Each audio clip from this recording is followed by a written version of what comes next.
Hello बच्चों। आज हम लोग जो टॉपिक कवर करने जा रहे हैं that is energy level diagram for MOT, molecular orbital theory.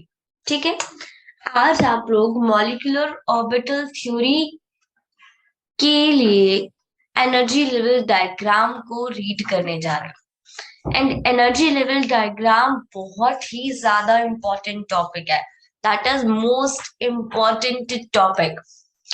आपके 2020 में, 2019 में एंड 2017 में 3 ईयर में इस टॉपिक से क्वेश्चन पूछा गया है एंड एक्सपेक्टेड है कि इस ईयर भी इस टॉपिक से क्वेश्चन जरूर पूछा जाएगा, क्योंकि बहुत इंपॉर्टेंट है एंड देखिए बहुत ज्यादा सिंपल है। एनर्जी लेवल डायग्राम को समझाने के लिए मैं आज आप लोगों को एमओटी नहीं समझाऊंगी, मैं डायरेक्ट आपको एनर्जी लेवल डायग्राम समझाऊंगी। बट आप लोग थोड़ा सा ओनली 5 से 10 मिनट्स तक मेरी बात को ध्यान से सुनना एंड उसके बाद आपको पता चलेगा कि आप एनर्जी लेवल डायग्राम को खुद बिना किसी की हेल्प के आसानी से ड्रॉ कर सकते हैं।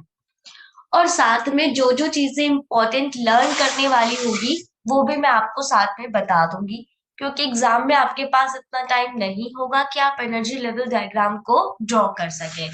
तो अब डायरेक्टली उन कुछ पॉइंट्स ऐसे हैं जिन्हें आप लर्न भी कर लेना, वो भी मैं आपको साथ साथ बताती चलूंगी। तो सबसे पहले आप लोगों को ये समझना होगा कि छोटा छोटा बेसिक पॉइंट बताती हूँ एमओटी का। मॉलिक्यूलर मॉलिक्यूलर ऑर्बिटल थ्योरी की बात हम करने जा रहे हैं, राइट। हम लोग बात करेंगे आज मॉलिक्यूलर ऑर्बिटल थ्योरी की। देखो बच्चों, ये पहली थ्योरी थी जो ये कहते थी कि जब हमारे एटम्स आते हैं, आप लोग याद रखो, जैसे हम लोग H2 की बात करते हैं, हाइड्रोजन की बात करते हैं, तो आपको पता है हाइड्रोजन कब बना होगा। आपके एक हाइड्रोजन एटम का 1s ऑर्बिटल और दूसरे हाइड्रोजन एटम का 1s ऑर्बिटल आता है। एंड जब ये दोनों क्या करते थे, ओवरलैप करते थे, ठीक है ना। ऐसे ही बनाते थे ना आप लोग न्यूक्लियस, ये आपके एस ऑर्बिटल, दूसरे वाले हाइड्रोजन का न्यूक्लियस एस ऑर्बिटल, और ये दोनों ओवरलैप करते थे तो हम कहते थे हाइड्रोजन बन जाता है। लेकिन तब आप ये कहते थे कि एटम्स की ऑर्बिटल्स आ रही है, राइट, और एटम्स की ऑर्बिटल ओवरलैप कर रही है और फिर वो हाइब्रिड ऑर्बिटल्स बनाती हैं। ये हद तक हम लोगों ने पढ़ा था। लेकिन मॉलिक्यूलर ऑर्बिटल थ्योरी ऐसा नहीं कहती है।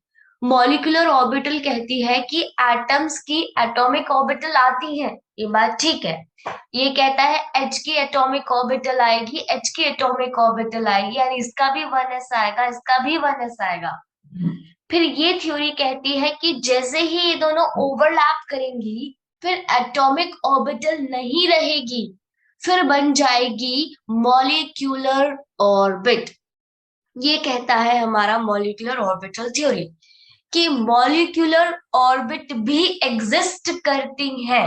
अब तक हम समझते थे कि सिर्फ एटम की ऑर्बिटल ही रहती हैं, बट ये कहता है कि जब एटम्स की ऑर्बिटल्स आती हैं, वो ओवरलैप करती हैं, तो आफ्टर ओवरलैपिंग मॉलिक्यूलर ऑर्बिटल्स बन जाती हैं। ठीक है, तो अब ये कहता है कि जब मॉलिक्यूल बनता है तो मॉलिक्यूलर ऑर्बिटल्स होती है, ना कि एटॉमिक ऑर्बिटल्स होती है। क्लियर हो गया ना इतनी बात। अब इन्होंने कहा कि जब हमारे एटम्स आएंगे और उनकी एटॉमिक ऑर्बिटल्स ओवरलैप करेंगी तो दो कंडीशन हो सकती है।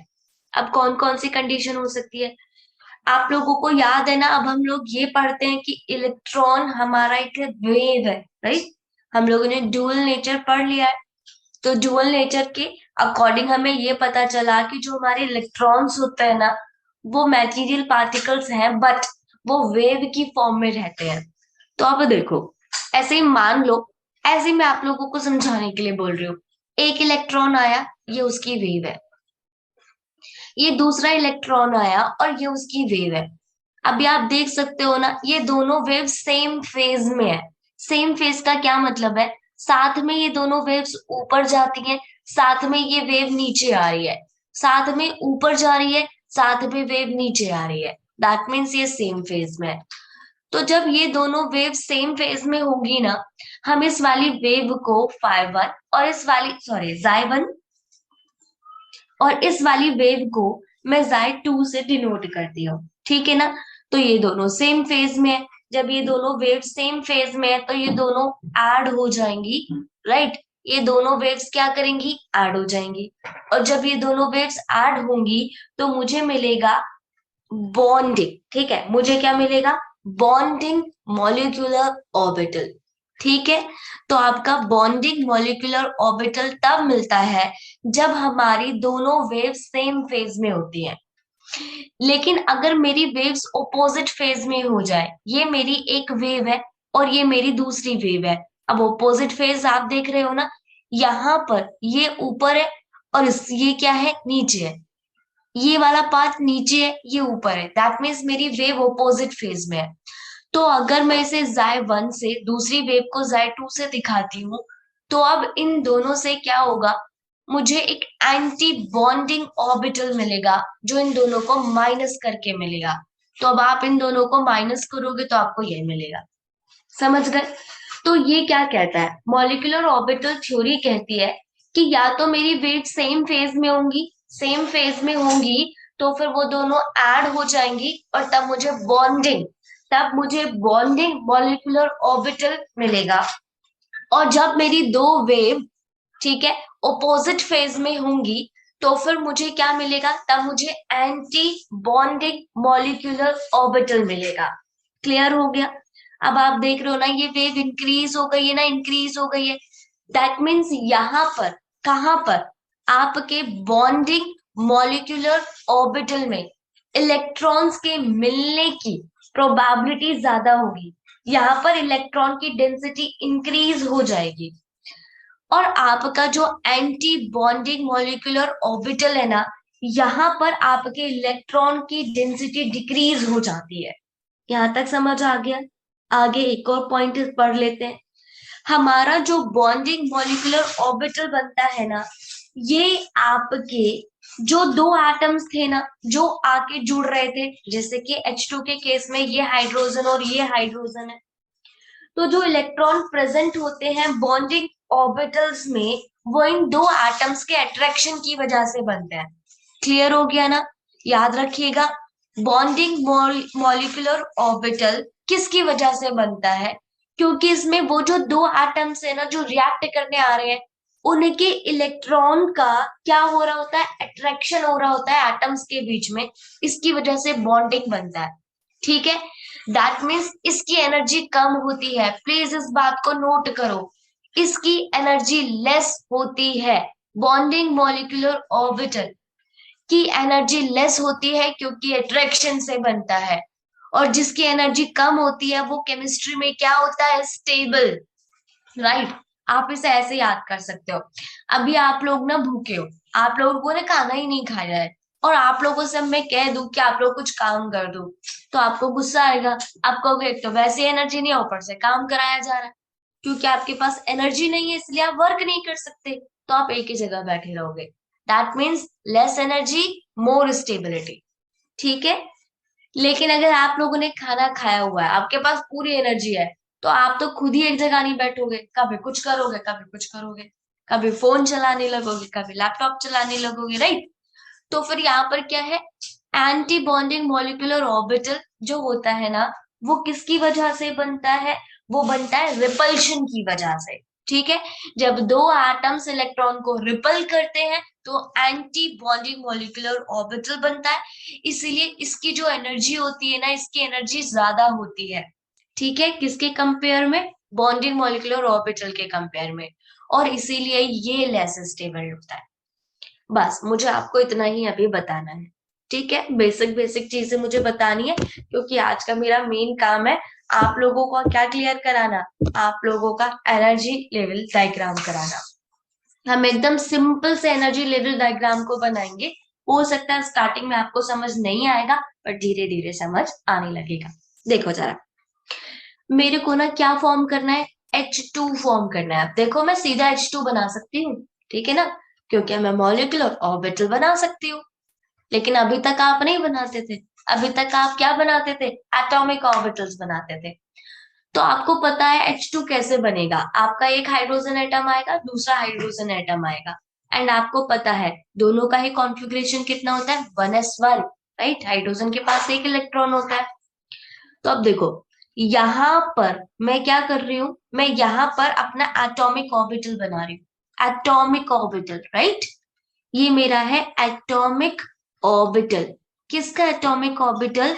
ऑफ एच एटम का, मेरे हाइड्रोजन के एटम का। अब मैं यहां पर बनाऊंगी मेरा दूसरा atomic orbital, atomic orbital, atomic orbital of second hydrogen atom. ठीक है, दो हाइड्रोजन के एटम थे, दोनों के एटॉमिक ऑर्बिटल बना दिए। अब आपको ये बात पता है ना क्या, किसका कॉन्फ़िगरेशन क्या है? तो जल्दी से यहाँ पे कॉन्फ़िगरेशन लिख दो, 1s1, और इसमें भी क्या लिख देंगे, 1s1। ठीक है, तो अब इसमें एक इलेक्ट्रॉन है, बना देते हैं। इसमें भी एक इलेक्ट्रॉन है, बना देते हैं। दोनों में एक एक इलेक्ट्रॉन बना दिया।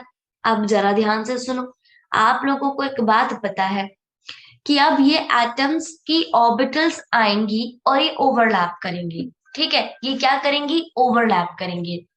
और जब एटम्स की ऑर्बिटल्स ओवरलैप करेंगी तो ये बनाएंगी मॉलिक्यूलर ऑर्बिटल्स। क्या बनाएंगी, मॉलिक्यूलर ऑर्बिटल्स। कितनी बनाएंगी, जितनी पार्टिसिपेट करेंगी। ध्यान से सुनना, जितनी आपकी एटॉमिक ऑर्बिटल पार्टिसिपेट करेंगी ठीक उतनी ही मॉलिक्यूलर ऑर्बिटल्स बनती है। तो एक ये है मेरे पास, एक ये है, इन दोनों के पार्टिसिपेशन से दो बनेंगी, दो मॉलिक्यूलर ऑर्बिटल्स बनेंगी। तो ये बना दी मैंने दो मॉलिक्यूलर ऑर्बिटल्स, एक यहाँ पे बना दिया और एक मैंने यहाँ पे बना दिया। ठीक है, दो एटॉमिक ऑर्बिटल्स आई, उन दोनों ने ओवरलैप किया, उन दोनों के ओवरलैप से दो मॉलिक्यूलर ऑर्बिटल बनी, जिनमें से नीचे वाली जो होगी ना वो आपकी होगी बॉन्डिंग। प्लीज ध्यान दे, वो होगी आपकी बॉन्डिंग मॉलिक्यूलर ऑर्बिटल। ऊपर वाली आपकी होगी anti bonding, anti bonding molecular orbital. अभी मैंने आपको बताया था, जब ये वाला इलेक्ट्रॉन और ये वाला इलेक्ट्रॉन सेम फेज में होगा, ठीक है, तो हमारा BMO बनेगा। जब ये वाला और ये वाला ऑपोजिट फेज में होगा तो हमारा ये बनेगा। BMO की एनर्जी कम थी, मैं भी आपको पीछे बताया था, इसलिए इसे मैंने नीचे बनाया है। ये मेरा क्या है, एनर्जी इंक्रीजिंग ऑर्डर है। ऊपर जाने पर एनर्जी इंक्रीज हो रही है, दैट मीन्स नीचे वाले की एनर्जी कम होगी, ऊपर वाले की एनर्जी ज्यादा होगी। और पीछे मैंने अभी आपको बताया था, BMO की एनर्जी कम होती है, ABMO की एनर्जी ज्यादा होती है। लेकिन ये स्टेबल होगा और ये वाला थोड़ा कम स्टेबल होता है। यहां तक आई होप सबको अच्छे से समझ आ गया है। अब जरा देखो, अब हम इसे कैसे रिप्रेजेंट करते हैं। रिप्रेजेंटेशन बहुत इंपॉर्टेंट है, ठीक है। हमारा जो बॉन्डिंग होता है ना, हमारी जो मॉलिक्यूलर ऑर्बिटल्स होती हैं, हम उन्हें सिग्मा और पाई से रिप्रेजेंट करते हैं। ठीक है, किससे रिप्रेजेंट करते हैं, सिग्मा और पाई से। आप लोगों को याद होगा ना, एक तो हेड ऑन होता था, हमारे जब एटॉमिक ऑर्बिटल्स आके ओवरलैप करती हैं तो वो दो तरीके से ओवरलैप करते हैं, एक हेड ऑन होता है और एक क्या होता है, लेटरल होता है। तो जब हेड ऑन होता है तो वो सिग्मा में होता है, जब लेटरल होता है तो वो पाई में होता है। अब कहाँ पर हेड ऑन होगा और कहाँ पर हमारा लेटरल होगा वो मैं आपको साथ साथ बताती चलूंगी। तो हमारे जब एस ऑर्बिटल्स आती है ना आपकी, जब एस ऑर्बिटल्स एक दूसरे के साथ ओवरलैप करती हैं तो वो हमेशा सिग्मा ही बनाएंगी। ठीक है, वो हमेशा सिग्मा मॉलिक्यूलर ऑर्बिटल ही बनाती है। तो अब जल्दी से इनका नाम लिख देते हैं, यही नाम आपका कॉन्फ़िगरेशन बनाने में भी काम आएगा। तो प्लीज इस बात को भी ध्यान से देखो। स्टार्टिंग में होगा, लगेगा पता नहीं क्या क्या हो रहा है, पर धीरे धीरे आपको इसके प्रैक्टिस हो जाएगी, अच्छे से समझ आ जाएगा। तो देखिए, इसका नाम होगा सिग्मा। क्यों? क्योंकि एस और एस एटॉमिक ऑर्बिटल्स ओवरलैप करके एमओटी बना रही है ना, इसीलिए इसीलिए यहाँ पर हेड ऑन कोलिजन हो रहा है, तो ये हो जाएगा सिग्मा। अब इसका नाम भी लिखना है, तो ये सिग्मा किसकी वजह से बना था, 1s की वजह से बना था। तो ये मेरा हो गया बॉन्डिंग वाला। एंटी बॉन्डिंग को रिप्रेजेंट करने के लिए कुछ नहीं करते, बस इसके ऊपर ये स्टार का सिंबल दिखा देते हैं। ये स्टार बता रहा है कि ये एंटी बॉन्डिंग है। यहाँ तक अच्छे से समझ आ गया। अब हम काउंट कर लेते हैं कि हमारे पास टोटल कितने इलेक्ट्रॉन्स है। तो एक इलेक्ट्रॉन इधर था, ठीक है, और एक इलेक्ट्रॉन इधर था, तो टोटल कितने इलेक्ट्रॉन्स हो गए? टोटल हमारे पास 2 इलेक्ट्रॉन हो गए। तो मैं इन दोनों इलेक्ट्रॉन्स को फिल कर देती हूँ।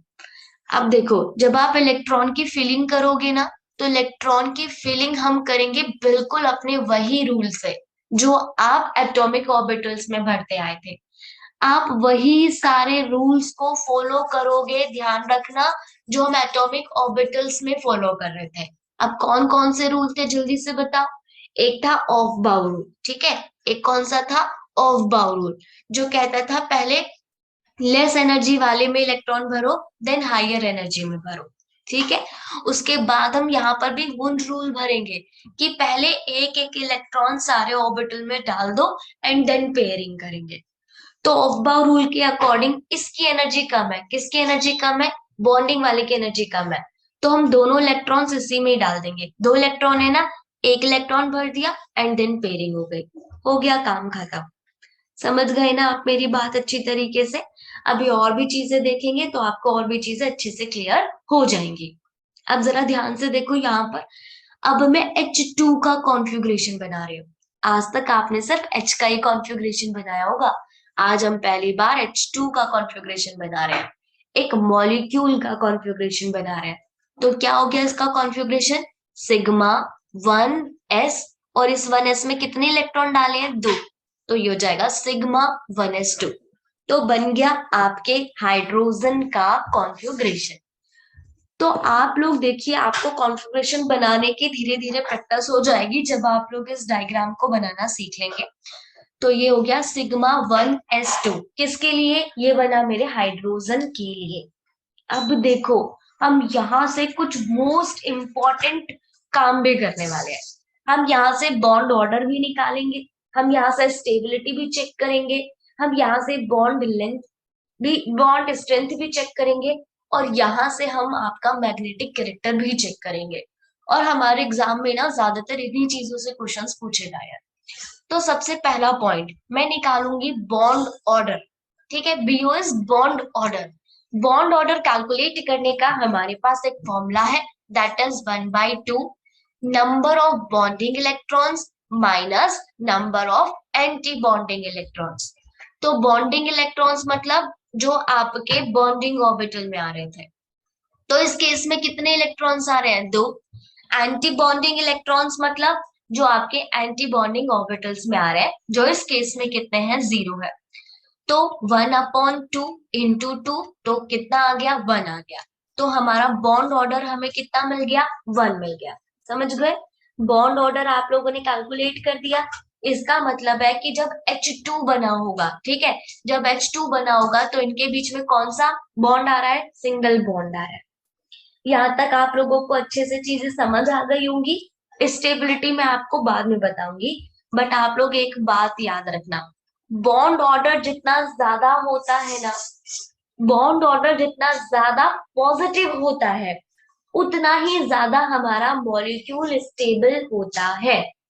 मैं अगेन रिपीट करती हूँ, बॉन्ड ऑर्डर की पॉजिटिव वैल्यू जितनी ज्यादा होगी, हमारा मॉलिक्यूल उतना ही ज्यादा स्टेबल होता है। ठीक है, बॉन्ड ऑर्डर आप लोगों ने चेक कर लिया, स्टेबिलिटी हम बाद में कंपेयर करेंगे। और थर्ड पॉइंट आता है आपका मैग्नेटिक नेचर। अब मैग्नेटिक नेचर क्या कहता है, आप जरा ध्यान से देखो। अगर कोई भी अनपेयर्ड इलेक्ट्रॉन नहीं है, मैं यहाँ पर नोट कर रही हूँ, ये पॉइंट सबसे ज्यादा इंपॉर्टेंट है। अगर मेरे पास कोई भी नो अनपेयर्ड इलेक्ट्रॉन्स प्रेजेंट होते हैं, एक भी अनपेयर्ड इलेक्ट्रॉन नहीं है, तो डाई मैग्नेटिक इन नेचर होगा। ठीक है, डाई मैग्नेटिक इन नेचर होगा। लेकिन अगर मेरे पास अनपेयर्ड इलेक्ट्रॉन्स अवेलेबल होते हैं, तो उसका नेचर होता है पैरामैग्नेटिक। ठीक है, यहां से आप चेक करेंगे कि डायमैग्नेटिक है पैरामैग्नेटिक। देखो, इसमें 2 इलेक्ट्रॉन्स थे और दोनों पेयर्ड है, इसमें तो इलेक्ट्रॉन ही नहीं है, यानी कि सारे के सारे इलेक्ट्रॉन्स पेयर्ड है। ठीक है, सारे के सारे इलेक्ट्रॉन्स पेयर्ड है, दैट मीन्स कोई भी अनपेयर्ड इलेक्ट्रॉन नहीं है। तो हमारा जो हाइड्रोजन होता है वो नेचर में कैसा होता है? वो नेचर में होता है डायमैग्नेटिक। अच्छे से आप लोगों को बात समझ आ गई होगी। चलो, अब हम लोग चलते हैं अपने नेक्स्ट पॉइंट की तरफ। अब मैं निकालूंगी H2 पॉजिटिव के लिए। ठीक है, अब हम लोग किसके लिए निकालेंगे? H2 पॉजिटिव के लिए बॉन्ड ऑर्डर निकालेंगे, इसका मैग्नेटिक नेचर चेक करेंगे और इसका कॉन्फ़िगरेशन भी बनाएंगे। अब आप लोग देखो H2 पॉजिटिव कैसे बना होगा? एक तो H आया होगा और एक H पॉजिटिव आया होगा, सही कह रही हूँ ना? इसका कॉन्फ़िगरेशन क्या होता है? 1s1 और इसका कॉन्फ़िगरेशन 1s0। एक ही तो हाइड्रोजन के पास इलेक्ट्रॉन होता था और इस पे पॉजिटिव चार्ज है, दैट मीन्स वो भी इसने लॉस कर दिया। तो जल्दी से जल्दी आप बना लेते, अब तो आप लोगों को अच्छे से प्रैक्टिस हो गई होगी। यहाँ पर मेरे पास क्या है? एटॉमिक ऑर्बिटल है। किसका एटॉमिक ऑर्बिटल है? H एटम का, राइट। और ये मेरे पास क्या है? ये भी एटॉमिक ऑर्बिटल है। ये किसका है? ये मेरे पास H पॉजिटिव एटम का है। अब ये दोनों ओवरलैप करेंगे और इन दोनों के ओवरलैप करने से मुझे क्या मिलेगा? दो मॉलिक्यूलर ऑर्बिटल मिलेगी, जिसमें से एक बॉन्डिंग होने वाली है और एक एंटी बॉन्डिंग मॉलिक्यूलर ऑर्बिटल होने वाली है। आगे भी चीजें जल्दी से समझते हैं। ये वाला मेरा किससे रिप्रेजेंट होगा? क्योंकि ये मेरे पास 1s है, ये भी मेरे पास 1s है, और एसएस जब ओवरलैप करते हैं तो वो सिग्मा बनाते हैं, राइट। तो ये बन जाएगा सिग्मा 1s और ये बन जाएगा सिग्मा एस्ट्रिक 1s। ठीक है, यहाँ तक अच्छे से समझ आ गया। अब इसमें कितना इलेक्ट्रॉन है? एक इलेक्ट्रॉन है। और इसमें कितना है? इसमें इलेक्ट्रॉन है ही नहीं। तो मेरे पास एटॉमिक ऑर्बिटल्स में टोटल कितने इलेक्ट्रॉन है? 1। तो मैं 1 इलेक्ट्रॉन को फिल करूंगी, नीचे से फिल करना शुरू करते हैं। एक इलेक्ट्रॉन था, भर दिया, तो ये आ गया। और ये कितना हो गया? 0। तो अब अगर आप मुझसे कहोगे H2 पॉजिटिव का कॉन्फ़िगरेशन बनाओ, तो मैं बोलूंगी सिग्मा 1s1। बन गया कॉन्फ़िगरेशन। निकाल देते हैं bond order. 1/2 number of bonding electron minus number of anti bonding electron. 1/2 bonding electron 1, anti bonding electron 0, that means it become 1/2। तो इस बार मेरा बॉन्ड ऑर्डर कितना आ गया है? आधा आ गया है। अभी बॉन्ड ऑर्डर पॉजिटिव आ रहा है ना, दैट मीन्स H2 पॉजिटिव भी स्टेबल होता है। ठीक है, पॉजिटिव आ रहा है ना, तो H2 पॉजिटिव भी स्टेबल होता है। बट आप लोग अब देखो, हाइड्रोजन का बॉन्ड ऑर्डर कितना आ रहा था? 1। और H2 पॉजिटिव का बॉन्ड ऑर्डर कितना आ रहा है? 1/2। यानी H2 ज्यादा स्टेबल होता है कंपेयर टू तुम्हारे H2 पॉजिटिव। समझ आ गया? अब जरा आपका मैग्नेटिक नेचर भी देख लेते हैं जल्दी से। अब आप लोग खुद ही देख लो, पेयर्ड इलेक्ट्रॉन है या अनपेयर्ड इलेक्ट्रॉन है? सीधा सीधा दिख रहा है एक अनपेयर्ड इलेक्ट्रॉन है। अनपेयर्ड इलेक्ट्रॉन है तो उसका नेचर क्या हो गया? Para magnetic. अच्छे से समझ आ गया ना? तीनों पॉइंट्स अच्छे से क्लियर है। चलो, अब हम लोग ना H2 नेगेटिव के लिए भी बनाते हैं। अब सीधी बात है, H2 नेगेटिव कब बनेगा? जब एक हाइड्रोजन और एक H नेगेटिव आएगा और ये दोनों क्या करेंगे? ओवरलैप कराएंगे अपनी एटॉमिक ऑर्बिटल को। इसका कॉन्फ़िगरेशन 1s1। हाइड्रोजन के पास एक इलेक्ट्रॉन होता है, एक नेगेटिव चार्ज है, दैट मीन्स एक और इलेक्ट्रॉन आ गया, तो दो इलेक्ट्रॉन बन गए, इट बिकम 1s2। डन। अब जल्दी से यहाँ पर बनाएंगे हम अपनी दो एटॉमिक ऑर्बिटल। एटॉमिक ऑर्बिटल, ये किसकी एटॉमिक ऑर्बिटल होने वाली है? हाइड्रोजन की। और ये किसकी एटॉमिक ऑर्बिटल होने वाली है? H निगेटिव की, राइट। अब मैं यहाँ पर क्या करूंगी? इन दोनों की ओवरलैपिंग से बनाने वाली हूं मेरी दो मॉलिक्यूलर ऑर्बिटल। याद रखना, ऊपर energy increasing arrow show draw करना है, मतलब आप लोगों को तो नहीं करना है, बट आपको पता होना चाहिए। अब इन दोनों की ओवरलैपिंग से हमारे बनेगी मॉलिक्यूलर ऑर्बिटल्स। क्योंकि ये मेरे पास 1s1 है, ये मेरे पास 1s2 है, दैट मीन्स एस का ओवरलैप हो रहा है, तो सिग्मा बनेगा sigma 1s and sigma asterisk 1s। ठीक है, बॉन्डिंग को खाली सिग्मा से और एंटी बॉन्डिंग को हम सिग्मा एस्ट्रिक से दिखाते हैं। इसमें एक इलेक्ट्रॉन है और इसमें कितने इलेक्ट्रॉन है? 2। तो टोटल कितने इलेक्ट्रॉन हो गए? जल्दी से काउंट करो, टोटल 3 इलेक्ट्रॉन हो गए। तो पहले इसमें भरने हैं 1 2। अब 2 इलेक्ट्रॉन हो गए, अभी एक इलेक्ट्रॉन बचा है, अब जाएगा ऊपर जंप करने, दैट इज 3 इलेक्ट्रॉन्स। समझ गए? तो अब कॉन्फ़िगरेशन बना देते हैं आपके H2 नेगेटिव की। वो होगी sigma 1s2 sigma sigma asterisk 1s1। हो गया कॉन्फ़िगरेशन। निकाल दो फटाफट bond order. 1/2 number of bonding electrons जो कितने हैं? 2, minus number of anti bonding electrons जो कितने हैं? 1। It become 1/2। ठीक है, तो ये भी 1/2 आ रहा है। ठीक, इसमें पॉजिटिव वैल्यू है तो यानी ये भी थोड़ा स्टेबल होगा, थोड़ा सा स्टेबल होगा, लेकिन ये भी हाइड्रोजन से कम होगा। अब मैग्नेटिक नेचर की बात करेंगे तो यहाँ पर आप देखो एक अनपेयर्ड इलेक्ट्रॉन अवेलेबल है, ये मेरा एक अनपेयर्ड इलेक्ट्रॉन है, और जहां पर भी अनपेयर्ड इलेक्ट्रॉन्स होता है वो मेरा क्या बन जाता है, paramagnetic in nature. I hope आप लोगों को अच्छे से चीजें समझ आ गई है। अब जल्दी से करेंगे कंपैरिजन, और ये कंपैरिजन आपको लर्न करना ही करना है। हाइड्रोजन आप एग्जाम में नहीं बनाओगे, आप एग्जाम में क्या एनर्जी लेवल डायग्राम बनाओगे, बट फिर भी अगर आप लोगों को लगता है कि बनाने में ज्यादा टाइम नहीं लगेगा तो आप बना लीजिएगा। मैं तो वैसे बना ही लेती हूँ, मैं इस तरह से फटाफट बस हाइड्रोजन के लिए बनाती हूँ और बाकी का कंपेयर कर लेती हूँ। जैसे यहाँ पर होगा ना, ये 1s1 होगा, ये 1s1 होगा, एक इलेक्ट्रॉन यहाँ पे, एक इलेक्ट्रॉन यहाँ पे, तो 2 इलेक्ट्रॉन मैं यहाँ पे बना देती हूँ और फिर मैं जल्दी से कॉन्फ़िगरेशन लिख लेती हूँ। तो हो जाएगा सिग्मा 1s2। अब अगर मुझसे कोई कहे H2 पॉजिटिव के लिए बनाना है तो मुझे पता है यहाँ से एक इलेक्ट्रॉन हटाना है, तो एक इलेक्ट्रॉन यहाँ से हटा दूंगी, तो ये आ जाएगा सिग्मा 1s1। अब बोले H2 नेगेटिव के लिए, मतलब एक जगह पे 2 इलेक्ट्रॉन डालने हैं, तो मैं इस तरह से एक इलेक्ट्रॉन और फिल कर दूंगी, तो लिखूंगी sigma 1s2 comma sigma asterisk 1s1। ठीक है ना। हम यहाँ पर बॉन्ड ऑर्डर भी निकाल देते हैं, मैंने पीछे निकाले हैं, मैं डायरेक्टली वही लिख देती हूँ।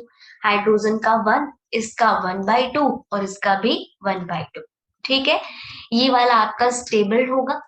ठीक है, ये आपका थोड़ा सा कम स्टेबल होगा, और ये वाला भी आपका थोड़ा सा कम स्टेबल होगा। पॉजिटिव वैल्यू है तो स्टेबल है, पर थोड़ा सा कम स्टेबल है।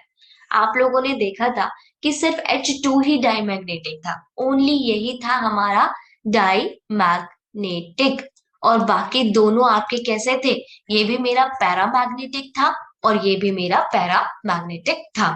आई होप आप लोगों को अच्छे से मेरे कॉन्सेप्ट समझ आ रहे होंगे। अब हम लोगों ने हाइड्रोजन के लिए समझ लिया, अब हम बात करेंगे आपके हीलियम की। अब मैं बात करूंगी He2 की, और यहीं से डिस्कशन करेंगे कि He2 क्यों नहीं मिलता। अगर आप He2 की बात करते हो तो 2 एटम से मिलकर बना होगा हीलियम और हीलियम, राइट। 2 हीलियम के एटम ओवरलैप करेंगे। आपको हीलियम का कॉन्फ़िगरेशन पता है, 1s2 एंड 1s2, राइट। तो अब फिर से मुझे वही करना है, एक एटॉमिक ऑर्बिटल यहाँ बनाना है, एक एटॉमिक ऑर्बिटल मैं यहाँ पे फॉर्म करूंगी, राइट।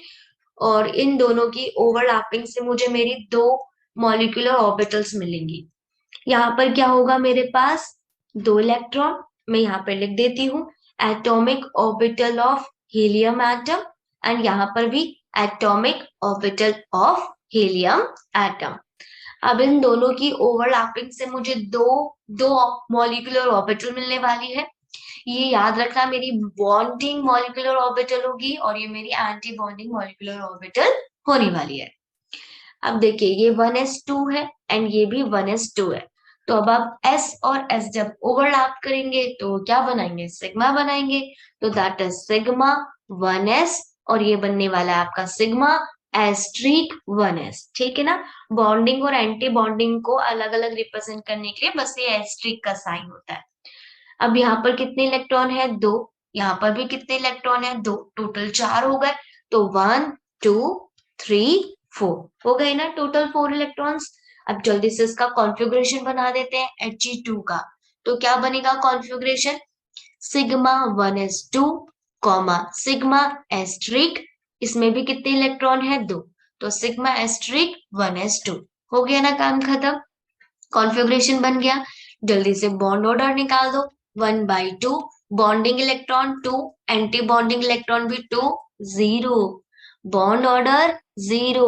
दैट मीन्स हीलियम और हीलियम के बीच में कोई बॉन्ड बनता ही नहीं है। No bond is formed between 2 helium atoms. इसीलिए आप कहते हो He2 एग्जिस्ट नहीं करता, डज नॉट एग्जिस्ट, क्योंकि इनके बीच में बॉन्ड ही फॉर्म नहीं हो रहा है, बॉन्ड ऑर्डर 0 आ रहा है। समझ गए ना आप लोग मेरी बात। अब अगर बॉन्ड ऑर्डर 0 है तो ये एग्जिस्ट ही नहीं करेगा, जो चीज एग्जिस्ट नहीं कर रही है मतलब वो तो स्टेबल ही नहीं है। क्लियर हो गया। अब इसका मैग्नेटिक कैरेक्टर क्या बताना है, जब ये एग्जिस्ट ही नहीं कर रहा है तो। क्लियर हो गया ना। वैसे अगर पूछा जाएगा तो पेयर्ड इलेक्ट्रॉन्स है, पेयर्ड है तो डायमैग्नेटिक इन नेचर। अब अगर आप चाहो ना तो यहीं पर करेक्शन कर सकते हो He2 पॉजिटिव के लिए भी, ठीक है, बिल्कुल यहीं पर करेक्शन कर सकते हैं हम He2 पॉजिटिव के लिए भी। बस मैं आपको बताती हूँ कैसे करेक्शन करना है। चलो मैं नेक्स्ट स्लाइड बना रही हूँ, नहीं तो आप इसमें करेक्शन कर सकते हो। कैसे करेक्शन करोगे, यहाँ पर एक इलेक्ट्रॉन कर देना, He2 पॉजिटिव मतलब एक हीलियम पॉजिटिव वाला होगा, मतलब उसने अपना इलेक्ट्रॉन लॉस किया होगा। तो यहाँ पर मैं 1s1 राइट करूंगी। कैसे, मैं आपको यहाँ पे समझा देती हूँ। देखो मेरे को क्या फॉर्म करना है, He2 पॉजिटिव फॉर्म करना है। दैट मीन्स एक हीलियम एटम आएगा, एक हीलियम पॉजिटिव आएगा, इन दोनों की ओवरलैपिंग से बनेगा। ये हो जाएगा 1s2 और ये हो जाएगा 1s1, क्योंकि एक इलेक्ट्रॉन लॉस करना है। तो यहाँ पे एक एटॉमिक ऑर्बिटल बनेगी, ठीक है, किसकी बनेगी, हीलियम एटम की बनेगी। यहाँ पर भी एक एटॉमिक ऑर्बिटल बनने वाली है, और वो किसकी बनने वाली है, He पॉजिटिव की बनने वाली है। अब ये दोनों क्या करेंगे, ये दोनों जाएंगे, ये दोनों करेंगे आपका ओवरलैप, राइट। और इन दोनों की ओवरलैपिंग से जो बनेगा दैट इज मॉलिक्यूलर ऑर्बिटल। एक बनेगा बॉन्डिंग, एक बनेगा आपका एंटी बॉन्डिंग। समझ गए ना मेरी बात को अच्छे से। अब ये मेरे पास क्या था, ये मेरे पास 1s2 है, दैट मीन्स यहाँ पे दो इलेक्ट्रॉन है। ये मेरे पास क्या 1s1 है, यहाँ पे एक इलेक्ट्रॉन है। दोनों एस एस ऑर्बिटल्स ओवरलैप कर रही है, दैट्स व्हाई यहाँ पे सिग्मा बनने वाला है, सिग्मा 1s। और ये बनेगा सिग्मा एस्ट्रिक 1s। थोड़ा डायग्राम टेढ़ा मेढ़ा बन रहा है, आप समझ जाना। टोटल कितने इलेक्ट्रॉन्स है, 2 + 1 3 इलेक्ट्रॉन्स है। तो दो इलेक्ट्रॉन तो इधर आ गए, एक इलेक्ट्रॉन बचा वो उधर आ जाएगा। तो ये बन गया sigma 1s2, sigma asterisk 1s2। तो अगर आप बोलो He2 पॉजिटिव का कॉन्फ़िगरेशन बनाना है, तो ये बनेगा sigma 1s2 sigma asterisk 1s1। हो गया कॉन्फ़िगरेशन। जल्दी से बॉन्ड ऑर्डर कैलकुलेट कर लेते हैं। 1/2, बॉन्डिंग इलेक्ट्रॉन्स कितने हैं, 2। एंटी बॉन्डिंग इलेक्ट्रॉन्स कितने हैं, 1। It become 1/2। तो इसका बॉन्ड ऑर्डर हाफ आ रहा है, पॉजिटिव है, दैट मीन्स ये कुछ तो स्टेबल करेगा, ठीक है, कुछ स्टेबल करेगा। बट इसकी स्टेबिलिटी भी बहुत कम होती है, ठीक है, क्लियर हो गया। अगर आप लोग नेचर की बात करते हैं, मैग्नेटिक नेचर की, तो एक अनपेयर्ड इलेक्ट्रॉन आ गया है, तो ये कैसा हो गया है, ये हो गया है तुम्हारा पैरा मैग्नेटिक इन नेचर। अच्छे से समझ आ गया ना, किसी को कोई दिक्कत आई हो नहीं होगी। हाँ जी बच्चों, अब हम लोग चलेंगे आपके लिथियम एटम की तरफ। अब मुझे चेक करना है Li2 होता है या नहीं होता है। मान लो होता है, तो मान लेते हैं कि फिर ये लिथियम के दो एटम से मिलकर बनेगा, राइट। अब लिथियम का कॉन्फ़िगरेशन कितना होता है, 3, राइट। लिथियम का एटॉमिक नंबर कितना था, 3 था। तो इसका कॉन्फ़िगरेशन आप लोग क्या बनाएंगे, 1s2 2s1, 1s2 2s1। मैं ना आप लोगों को Li2 का डायरेक्ट डायरेक्ट मॉलिक्यूलर कॉन्फ़िगरेशन बना के दिखाऊं। अभी तक आप लोग इलेक्ट्रॉनिक कॉन्फ़िगरेशन एटम्स का बनाना सीख गए डायरेक्टली, अब हम लोग इसका भी सीखते हैं। टोटल इलेक्ट्रॉन्स गिन लो बस, 2 + 1 3, 2 + 1 3, दैट मीन्स मुझे टोटल कितने इलेक्ट्रॉन्स बनाने हैं, 6, राइट। Li2 में टोटल कितने इलेक्ट्रॉन होंगे, 6। तो देखो बनाओ, sigma 1s2, then sigma asterisk 1s2। तो टोटल कितने इलेक्ट्रॉन हो गए, 2 + 2 4। अभी बचा है ना, तो अब आएगा सिग्मा 2s2, ठीक है, क्या आएगा, सिग्मा 2s2। 1s वालों का तो काम खत्म हो गया, अब 2s के लिए शुरू हो जाएगा। अगर मान लो और इलेक्ट्रॉन्स भी होते, तो मैं नेक्स्ट वाला बना देती हूँ, लिखती सिग्मा एस्ट्रिक और 2s में जितने भी इलेक्ट्रॉन्स हैं, फिलहाल तो 0 है। अब एक बार इसका भी एनर्जी लेवल डायग्राम बनाना देख लेते हैं। अब इसमें ना हम दो बनाएंगे। अब इसके अंदर हमें क्या बनाना है, दो एनर्जी लेवल डायग्राम बनाने हैं। मैं आपको पहले बना के दिखा देती हूँ, फिर आपको कुछ और पॉइंट्स मुझे समझाने हैं। पहले मैं जल्दी से बना देती हूँ। ये मेरा क्या हो जाएगा, एस वालों का ऑर्बिटल का ओवरलैप हो जाएगा, और यहाँ पर मैं 2s वालों को ओवरलैप करके दिखाऊंगी, ठीक है। तो यहाँ पर ये मेरा एटॉमिक ऑर्बिटल ही है ऑफ पहले लिथियम एटम का, और यहाँ पर होगा atomic orbital of second lithium atom. तो एक ऑर्बिटल यहाँ पर, एक ऑर्बिटल यहाँ पर, एक ऑर्बिटल यहाँ पर, एक ऑर्बिटल यहाँ पर।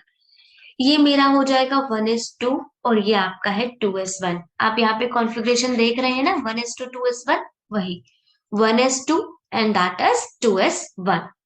तो इधर 2 इलेक्ट्रॉन है, इधर 1 इलेक्ट्रॉन है, इधर 2 इलेक्ट्रॉन है, इधर 1 इलेक्ट्रॉन है। तो अब इन दोनों एटॉमिक ऑर्बिटल के, इस वाले और इस वाले के, ठीक है ना, ओवरलैपिंग से बननी है ये दो एमओटीज, मॉलिक्यूलर ऑर्बिटल, सॉरी। तो ये वाला मेरा सिग्मा 1s बनेगा और ये सिग्मा एस्ट्रिक 1s बनेगा। अब इस और इसके ओवरलैप से यहाँ पर बनने वाला है दैट इज सिग्मा 2s और यहाँ पर एक बनेगा सिग्मा एस्ट्रिक 2s। डन। अब जल्दी से इलेक्ट्रॉन्स की फिलिंग कंप्लीट करते हैं।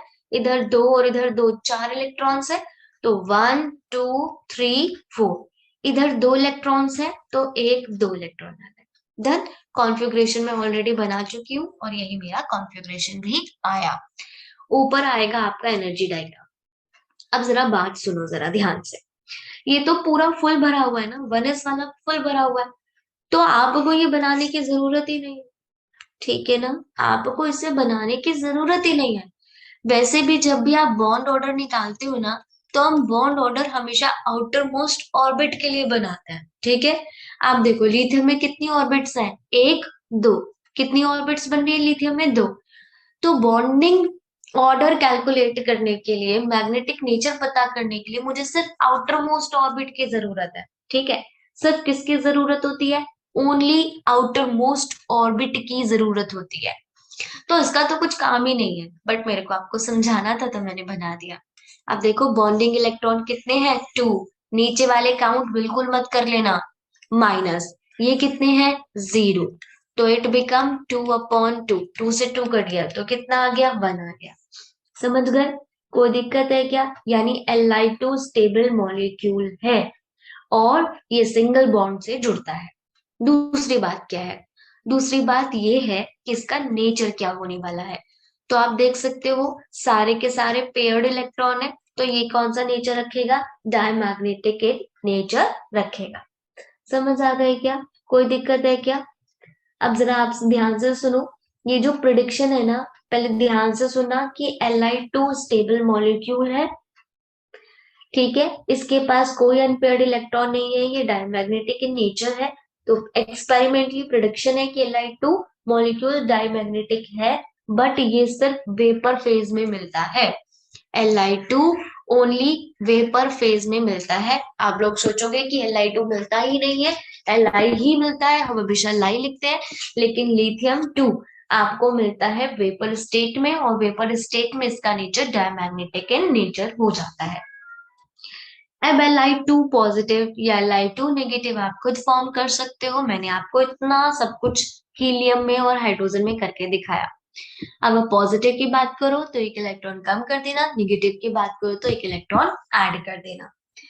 हाँ तो बच्चों देखो, अभी हम लोगों ने एस ब्लॉक, ठीक है ना, सॉरी, जिसमें एस ऑर्बिटल्स आते थे, जैसे कि आप लोगों ने एग्जाम्पल देखा हाइड्रोजन, आप लोगों ने एग्जाम्पल देख लिया लिथियम, और आप लोगों ने एक एग्जाम्पल देख लिया बेरिलियम।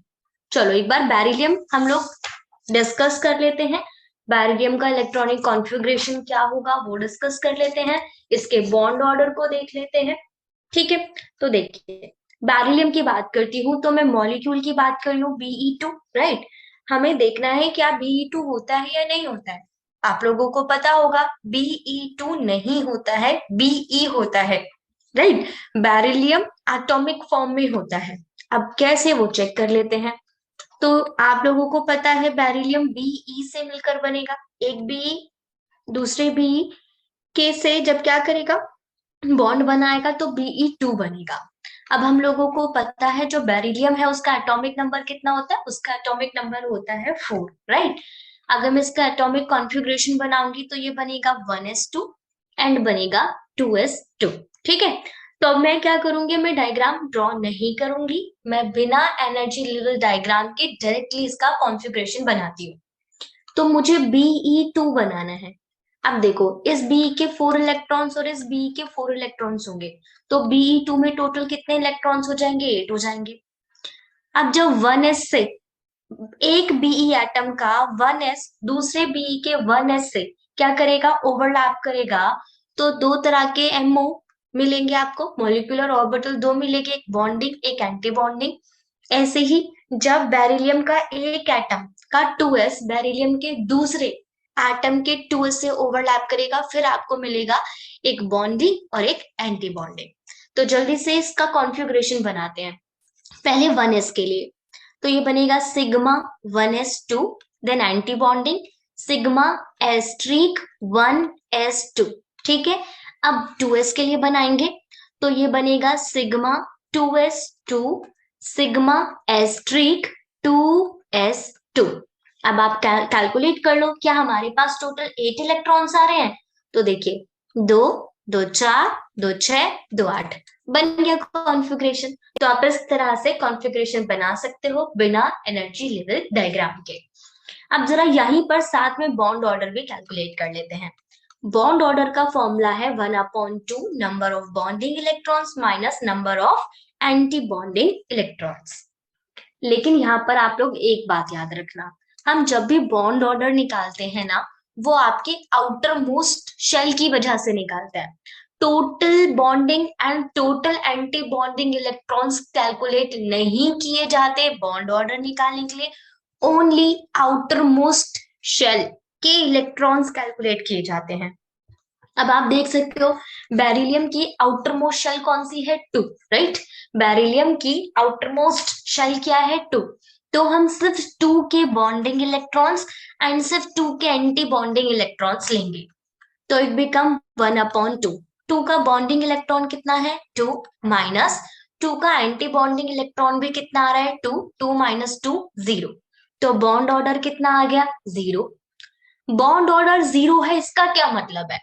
बॉन्ड ऑर्डर 0 है इसका मतलब ये है कि बेरिलियम और बेरिलियम एटम के बीच में कोई भी इंटरेक्शन है ही नहीं, इनके बीच में कोई बॉन्ड बना ही नहीं। दैट मीन्स आपका Be2 डज नॉट एग्जिस्ट। ठीक है, हमारा Be2 एग्जिस्ट ही नहीं करता है, क्योंकि इनके बीच में बॉन्ड ऑर्डर कितना आ रहा है? 0 आ रहा है। ठीक है, Be2 भी आपको समझ आ गया। अब बात करते हैं लाइक आपके बोरॉन की। ठीक है, अब हम किसके बारे में डिस्कस करेंगे? अब आप डिस्कस करोगे बोरॉन को लेकर, आप डिस्कस करोगे कार्बन को लेके, आप डिस्कस करोगे ऑक्सीजन को लेकर, आप डिस्कस करोगे नाइट्रोजन को लेकर। अब इन सब में क्या है? इन सब में हमारा p ऑर्बिटल भी वर्क करने लगेगा। अभी तक मैंने आपको हाइड्रोजन पढ़ाया, हीलियम पढ़ाया, लिथियम बताया, बेरिलियम बताया, क्योंकि इन सब में सिर्फ s ऑर्बिटल था। अब हमें क्या करना है? अब हमें p ऑर्बिटल पर भी वर्क करना है। तो अब p ऑर्बिटल का कैसे होगा, अब आपको वो देखना है। उसके लिए मैं जो सबसे पहला डायग्राम ड्रॉ करूंगी वो करूंगी नाइट्रोजन के लिए। ठीक है, हम सबसे पहले जो पॉइंट डिस्कस करने जा रहे हैं दैट इज फॉर नाइट्रोजन। ये बहुत ज्यादा इंपॉर्टेंट है, मोस्ट मोस्ट मोस्ट इंपॉर्टेंट। हमारा जो नाइट्रोजन है ना, ये बहुत ही इंपॉर्टेंट है। नाइट्रोजन का इसके आयन के साथ कंपैरिजन भी बहुत एग्जाम में पूछा गया है। नाइट्रोजन और ऑक्सीजन का कंपैरिजन भी बहुत ज्यादा एग्जाम में पूछा जाता है। सिर्फ हमारे एसगेट में नहीं, आपके अदर जो भी कॉम्पिटिशन्स क्वेश्चंस होते हैं जिनमें केमिस्ट्री है, उनमें नाइट्रोजन और ऑक्सीजन का कंपैरिजन बहुत आता है एनर्जी लेवल डायग्राम के बिहाफ पर। तो समझते हैं। आपको पता है ना, नाइट्रोजन एक एन और दूसरे एन की वजह से मिलेगा। तो पहले मैं खाली एन की बात करती हूँ। नाइट्रोजन का एटॉमिक नंबर कितना होता है? 7। तो आप अगर इसका कॉन्फ़िगरेशन फॉर्म करेंगे तो 1s2 2s2 2p3, राइट। तो 1s का कैसे डायग्राम बनना है आपको पता है, 2s का कैसे बनना है आपको वो भी पता है। डिस्कस करना है 2p के लिए, लेकिन मैं पहले आप लोगों को समझाने के लिए छोटा छोटा 1s एंड 2s बना देती हूँ। ठीक है, ये मेरा इधर आएगा 1s के लिए, देन इधर मेरा आएगा 2s के लिए, और देन इसके ऊपर आना चाहिए p के लिए। पर मुझे क्योंकि p का आपको अच्छे से एक्सप्लेन करना है ना, तो मैं इसे इधर ड्रॉ करके दूंगी, आपको थोड़ा बड़ा सा ड्रॉ करके दूंगी, क्योंकि मुझे स्पीक के लिए आपको बहुत सारी बातें अच्छे अच्छे से समझानी है।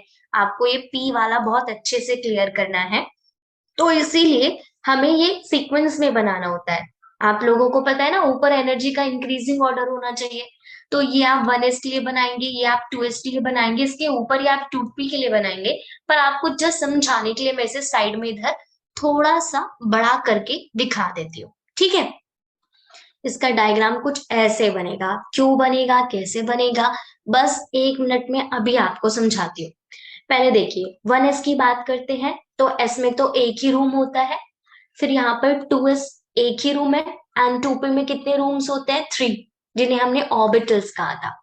s की बात हो रही है तो एक ही ऑर्बिटल होगा, और p की बात करते हैं तो यहाँ पे कितनी ऑर्बिटल्स होंगी, 3 ऑर्बिटल्स होंगी। यहाँ पे मैं लिख देती हूँ मेरा ये एटॉमिक एटॉमिक ऑर्बिटल है, राइट। ये क्या है, atomic orbital of an atom. Similarly यहाँ पर भी एटॉमिक ऑर्बिटल है ऑफ एन एटम। डन। अब जरा जल्दी से इलेक्ट्रॉन्स फिल कर देते हैं। इधर कितने इलेक्ट्रॉन्स है, 2 इलेक्ट्रॉन है। 1s2, तो इधर 2 इलेक्ट्रॉन आ गए। देन 2s2, 2 इलेक्ट्रॉन आ गए। देन 2p3, राइट, यहाँ पे 2p3 है। तो p में 3 इलेक्ट्रॉन्स है ना, तो एक एक इलेक्ट्रॉन सब में हमें डालना है, क्योंकि हुन रूल कहता है पहले एक एक इलेक्ट्रॉन सब में भरो, उसके बाद पेयरिंग शुरू करेंगे। ऐसे ही सेकेंड एटम के लिए भी कर देते हैं, 1s2, 2s2 एंड आपका 2p3। अब आपको पता है ये 2 एंड ये 2, टोटल 4 इलेक्ट्रॉन्स हो गए। तो पहले बॉन्डिंग में 2 इलेक्ट्रॉन जाएंगे, फिर एंटी बॉन्डिंग में 2 इलेक्ट्रॉन जाएंगे, राइट। यहाँ पे 2 और 2 कितने इलेक्ट्रॉन है, 4। तो पहले बॉन्डिंग में 2 इलेक्ट्रॉन जाएंगे एंड देन जाएंगे एंटी बॉन्डिंग में। बात करते हैं आपके पी की, जिसे मैं यहाँ पर ड्रॉ करती हूँ। बहुत अच्छे से ड्रॉ करेंगे ताकि आपको अच्छी से चीजें क्लियर हो जाए। अब आप जरा देखो, ये जो 3 आपकी ऑर्बिटल्स है ना, और यहाँ की जो 3 ऑर्बिटल्स हैं, ये तीनों ऑर्बिटल्स एटॉमिक ऑर्बिटल्स ओवरलैप करके कितनी मॉलिक्यूलर ऑर्बिटल्स बनाएंगी, total 6, total 6 molecular orbitals form करेंगे। अब आप लोगों को याद होगा, हमारे पी के जो 3 ऑर्बिटल्स होते थे ना, उनमें से एक को हम px, दूसरे को हम py और तीसरे को हम pz कहते हैं। याद है ना आप लोगों को। देखो, मैंने आप लोगों को ये बात समझाया था कि हमारा जो p था ना, उस p में 3 ऑर्बिटल्स थे, जिसमें एक को आप px, दूसरे को आप py and then pz name देते थे। मैं आप लोगों को एक बात बताती हूँ, पहले मैं ऐसे ड्रॉ कर लेती हूँ एक बार से आपको समझाने के लिए। ये मेरा z एक्सिस है, राइट, ये मेरा y एक्सिस है और ये मेरा x एक्सिस है। देखो, हम x axis, y axis, z axis कहीं पर भी बना सकते हैं। बस पॉइंट ये होता है कि ये तीनों एक दूसरे के 90 डिग्री पर होने चाहिए। ये तीनों एक्सिस एक दूसरे के परपेंडिकुलर होने चाहिए। बस हम एक्सिस का यही डेफिनेशन देते हैं। ऐसा नहीं है कि बस यही डायग्राम है। मैं एक्स एक्सिस यहाँ पे फॉर्म कर सकती हूँ, वाई एक्सिस यहाँ पे बना सकती हूँ, जेड एक्सिस यहाँ पे बना सकती हूँ, बस ये तीनों एक दूसरे के परपेंडिकुलर होने चाहिए। बट केमिस्ट्री में स्टैंडर्ड यही है। हमारी जो एनसीईआरटी की बुक्स होती है ना, वो स्टैंडर्डली यही बात कहता है कि ये मेरा जेड एक्सिस हो गया, ये मेरा एक्स एक्सिस हो गया और ये मेरा वाई एक्सिस हो गया। तो ये मेरा पी जेड हो जाएगा, ये मेरा पी वाई हो जाएगा और ये मेरा पी एक्स हो जाएगा। आप लोगों को याद है ना, हमारे पी की कौन सी शेप होती थी, हमारे पी की डम्बल शेप होती है, राइट। कौन सी शेप होती है, डम्बल शेप होती है। तो ये मेरा पी जेड है, राइट। ये मेरा पी एक्स है, स्टैंडर्डली मैं बात कर रही हूँ, वैसे आप कुछ भी बना सकते हो। एंड ये मेरा पी वाई है। अब जरा आप ध्यान से सुनो, जब एक पी जेड दूसरे पी जेड से ओवरलैप करता है ना, तो ये कैसी ओवरलैपिंग हो रही है, हेड ऑन ओवरलैपिंग हो रही है। कौन सी ओवरलैपिंग हो रही है, हेड ऑन ओवरलैपिंग हो रही है। तो इसीलिए ये सिग्मा बॉन्ड बनाएगा। कैसा बॉन्ड बनाएगा, सिग्मा, राइट। हम लोगों ने पढ़ा है कि जब हेड ऑन ओवरलैपिंग होती है तो सिग्मा बॉन्ड बनता है। अब आप देखो, अब आप एक पीएक्स को लेकर आओ और दूसरे पीएक्स को लेकर आओ, क्या इनका हेड ऑन ओवरलैपिंग होगा, नहीं। इनका कौन सा ओवरलैपिंग होगा, इनका होगा लेटरल ओवरलैपिंग। इसीलिए हमारे पीएक्स और पीवाई जब ओवरलैप करते हैं ना, तो ये पाई बॉन्ड बनाते हैं। तो आपको क्या बात याद रखनी है, आपको हमेशा ये बात याद रखनी है कि हमारा स्टैंडर्डली, राइट, ऐसा कोई है नहीं कि मतलब PZ ही करेगा आपका हेड ऑन। स्टैंडर्डली हमें कुछ मानना है तो हमने मान लिया कि हमारा PZ हमेशा क्या करेगा, सिग्मा बॉन्ड बनाएगा, that means head on overlapping करेगा। PX और PY आपका लिटरल ओवरलैपिंग करेगा, दैट मीन्स ये पाई बॉन्ड बनाएगा। तो इतना डिटेल मुझे इसलिए देना था क्योंकि मुझे यहाँ पर आपको कुछ बताना है। देखिए, ये मेरे पास 3 ऑर्बिटल्स है, इधर भी मेरे पास 3 ऑर्बिटल्स है, जिनकी ओवरलैपिंग से 6 मॉलिक्यूलर ऑर्बिटल बनेंगी। वो इस तरह से बनेंगी कि 2 ऑर्बिटल्स यहाँ पे, एक ऑर्बिटल्स यहाँ पे। एंड मैं बस आपको समझाने के लिए एक लाइन ड्रॉ कर रही हूँ, ऐसे कुछ है नहीं ये लाइन वाइन, ये लाइन बस आपको समझाने के लिए ड्रॉ कर रही हूँ। इस लाइन के नीचे वाले सारे क्या है, बॉन्डिंग वाले हैं, और इस ब्लू लाइन के ऊपर वाले सारे एंटी बॉन्डिंग है। ठीक है, याद रखना, ये जो मैंने ब्लू रफली लाइन ड्रॉ की है, इस लाइन के नीचे सारी ऑर्बिटल्स क्या है, बॉन्डिंग मॉलिक्यूलर ऑर्बिटल है, और इस ब्लू लाइन के ऊपर वाली सारी एंटी बॉन्डिंग मॉलिक्यूलर ऑर्बिटल्स है। ठीक है, अब क्या होगा, अब 2 यहाँ पर ऑर्बिटल्स बनेंगी और एक ऑर्बिटल यहाँ पे बनेगी। अच्छे से क्लियर हो गया होगा। अब देखो, जहां पर भी ये 2 बना रही है, हमने 2 ऑर्बिटल्स बनाई है, वो हम PX और PY को दिखाते हैं, तो ये PX होगा। और आप लोगों को पता है कि अभी मैंने बताया था PX पाई बनाता है, तो आप इसे लिखेंगे पाई 2PX। दूसरे वाले को मैं लिखूंगी पाई 2PY। तो अब ये एक सिंगल वाला PZ होता है एंड सिंगल वाला PZ है जो सिग्मा बनाता है, तो आप इसे लिखेंगे सिग्मा 2PZ। अब ऊपर वाले की बात कर लेते हैं। ये डबल है ना, 2 ऑर्बिटल्स जब साथ में आती हैं तो X और Y वाली होती है। अब X वाला अभी बोला था पाई बनाएगा, और ये एंटी है तो उसमें एस्ट्रिक लगा देंगे बस, पाई एस्ट्रिक 2PX, पाई एस्ट्रिक 2PY। जो अकेला है वो Z वाला होगा, Z तो सिग्मा बनाता है, एंटी बॉन्डिंग है तो एस्ट्रिक लगा देंगे 2PZ। क्लियर हो गया ना, अच्छे से समझ आ गया। अब जल्दी से इलेक्ट्रॉन्स फिल कर देते हैं। देखो, मैंने यहाँ पे एक एक इलेक्ट्रॉन फिल किया था, 1 2 3, 1 2 3। तो टोटल इलेक्ट्रॉन्स कितने हो गए, 6। तो सबसे नीचे भरना है, सबसे नीचे एनर्जी लेवल से, तो पहले एक एक इलेक्ट्रॉन इधर भर देंगे, देन पेयरिंग करेंगे according to Hund rule. 4 electrons पूरे हो गए। अब 5 और 6, तो पूरे इलेक्ट्रॉन्स हमने भर दिए। अच्छे से समझ आ गया होगा। अब अगर आप लोग कहोगे N2 का कॉन्फ़िगरेशन बनाओ, तो मैं N2 का कॉन्फ़िगरेशन बना दूंगी, मॉलिक्यूलर कॉन्फ़िगरेशन। अब मैं N का नहीं बना रही हूं, अब मैं N2 मॉलिक्यूल का कॉन्फ़िगरेशन बनाऊंगी। तो ये बनेगा सिग्मा 1s2, राइट, याद है ना, ये सिग्मा 1s2। फिर ये क्या बनेगा, सिग्मा एस्ट्रिक 1s2। ये क्या है, सिग्मा 2s2, ऊपर वाला सिग्मा एस्ट्रिक 2s2। ठीक है, तो sigma asterisk 1s2, then sigma 2s2, then sigma asterisk 2s2, then pi 2px। कितने आए इसमें, 2 इलेक्ट्रॉन, इसमें भी 2 आए हैं, इसमें भी 2 आए हैं। Then comma pi 2py2 comma sigma 2pz2। हो गया हमारे N2 का इलेक्ट्रॉनिक कॉन्फ़िगरेशन कंप्लीट। अच्छे से समझ आ गया ना अब आप लोगों को। अब अगर हम लोगों को बॉन्ड ऑर्डर कैलकुलेट करना है, तो बॉन्ड ऑर्डर भी कैलकुलेट कर लेते हैं। उसके लिए नेक्स्ट स्लाइड देखते हैं हम लोग। चलो, अब मैं नाइट्रोजन का क्या करूंगी, मैं नाइट्रोजन का बॉन्ड ऑर्डर कैलकुलेट करूंगी। तो देखो, बॉन्ड ऑर्डर का फॉर्मूला कितना था, 1/2 bonding electrons minus anti bonding electrons. लेकिन फिर से मैं वही बात रिपीट करूंगी, जब हम नंबर ऑफ बॉन्डिंग इलेक्ट्रॉन्स और number of anti bonding electrons की बात करते हैं, तो आप बात करते हो अपने आउटर मोस्ट शेल में प्रेजेंट इलेक्ट्रॉन्स की। नाइट्रोजन में कितनी शेल्स हम लोगों ने बनाई, आप लोगों ने ऐसे बनाया था ना। देखो, आप लोग खुद देखो, आप लोगों ने जो नाइट्रोजन का अभी डायग्राम ड्रॉ किया है, इस डायग्राम में आउटर मोस्ट ऑर्बिट कितनी है 2, आउटर मोस्ट शेल क्या है 2, तो आउटर मोस्ट शेल 2 में 2s भी आ रहा है और 2p भी आ रहा है, तो मैं 2s और 2p दोनों के इलेक्ट्रॉन काउंट करूंगी, 2s के भी और आपके 2p के भी।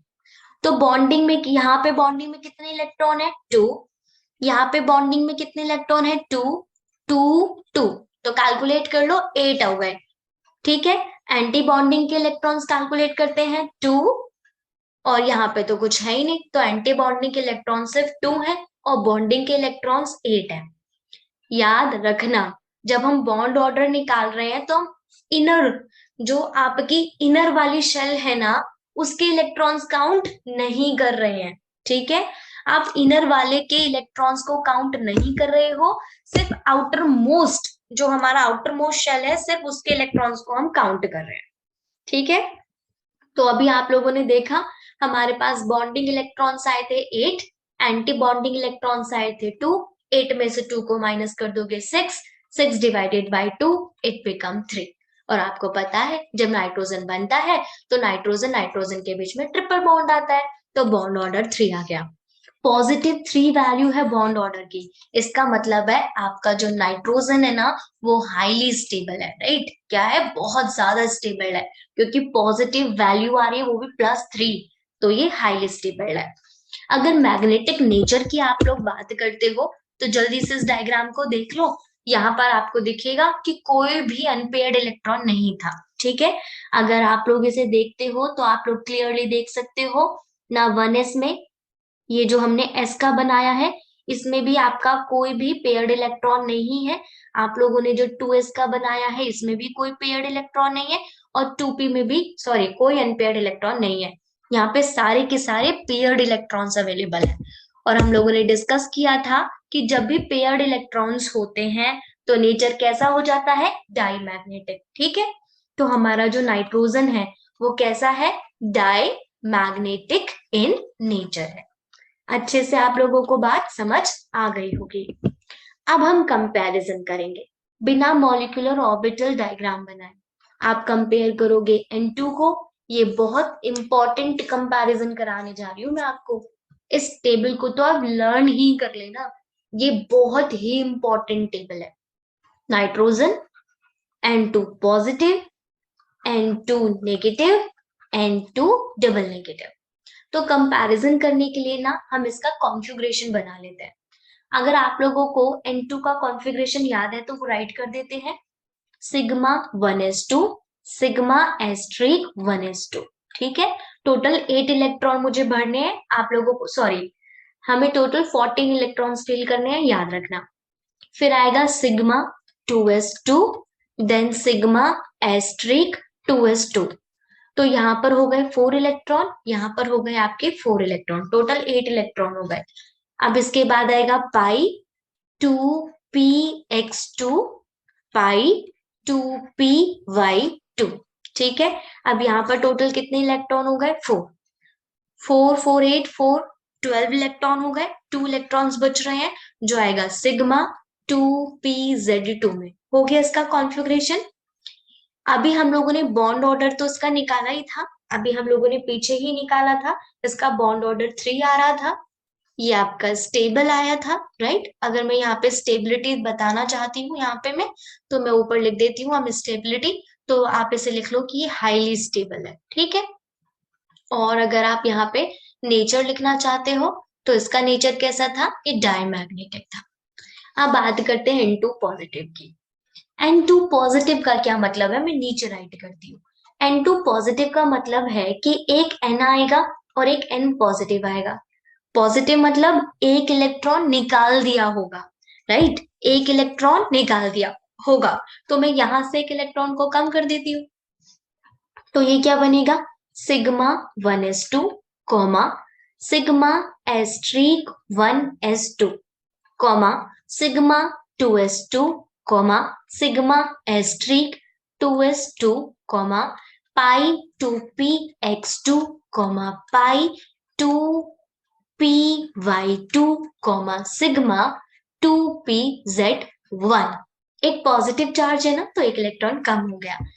वैसे मुझे तो पता ही है कि यहाँ से इलेक्ट्रॉन कम होना था। अगर आप लोगों को नहीं समझ आ रहा है तो उसे हम डायग्राम की हेल्प से समझ लेते हैं। तो देखिए, ये हम लोगों ने डायग्राम यहाँ पे ड्रॉ किया था।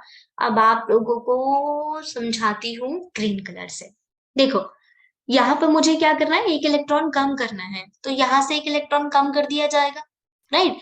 तो अब टोटल कितने इलेक्ट्रॉन्स हो गए, 5। तो 2 इलेक्ट्रॉन इधर चले गए, 2 इलेक्ट्रॉन इधर चले गए, 4। तो इधर तो सिर्फ एक ही इलेक्ट्रॉन आएगा ना, ओनली 1 इलेक्ट्रॉन आएगा। समझ गए ना आप। तो बॉन्डिंग में से एक इलेक्ट्रॉन कम हो गया। कहाँ से इलेक्ट्रॉन कम हुआ, बॉन्डिंग में से एक इलेक्ट्रॉन कम हो गया। तो अब जरा बॉन्ड ऑर्डर कैलकुलेट कर लेते हैं N2 पॉजिटिव का। तो N2 पॉजिटिव का बॉन्ड ऑर्डर मुझे कैलकुलेट करना है 1/2। बॉन्डिंग इलेक्ट्रॉन्स कितने होंगे, सिर्फ 2 का कैलकुलेट करना है।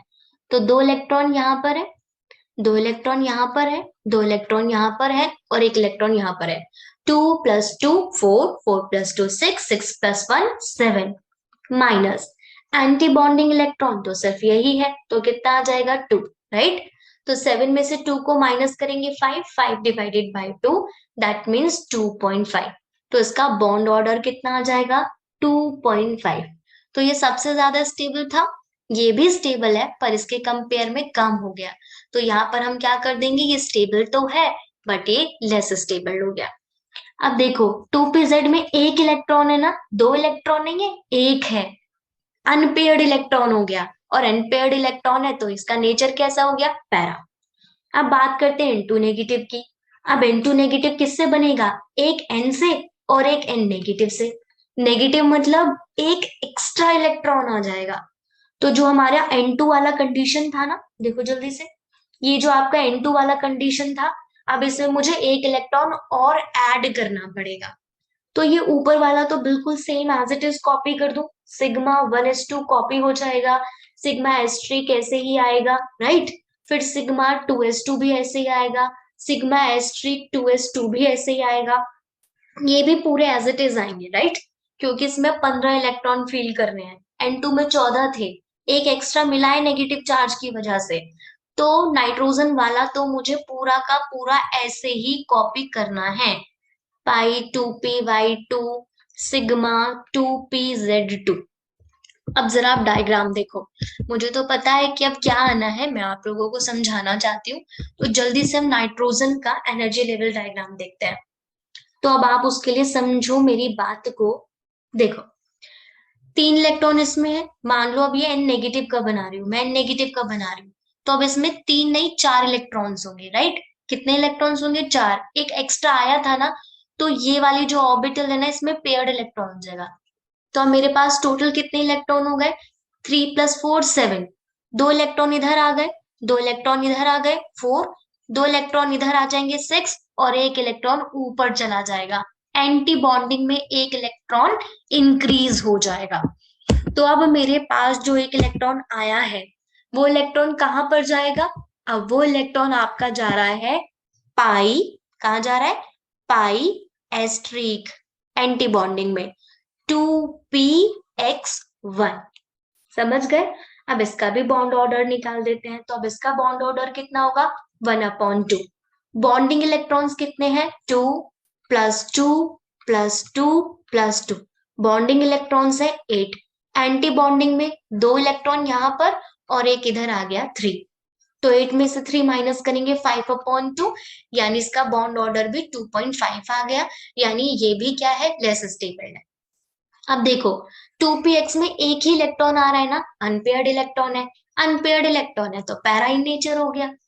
अब N2 डबल नेगेटिव का क्या मतलब है, कि इसके पास एक और इलेक्ट्रॉन आ गया, तो इसमें एक और इलेक्ट्रॉन जोड़ दो 16।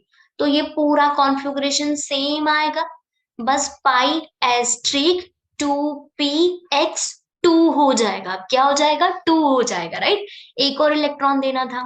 तो अगर N2 डबल नेगेटिव का मैं बॉन्ड ऑर्डर बनाऊंगी तो कितना आएगा, 1/2 ब्रैकेट में 8।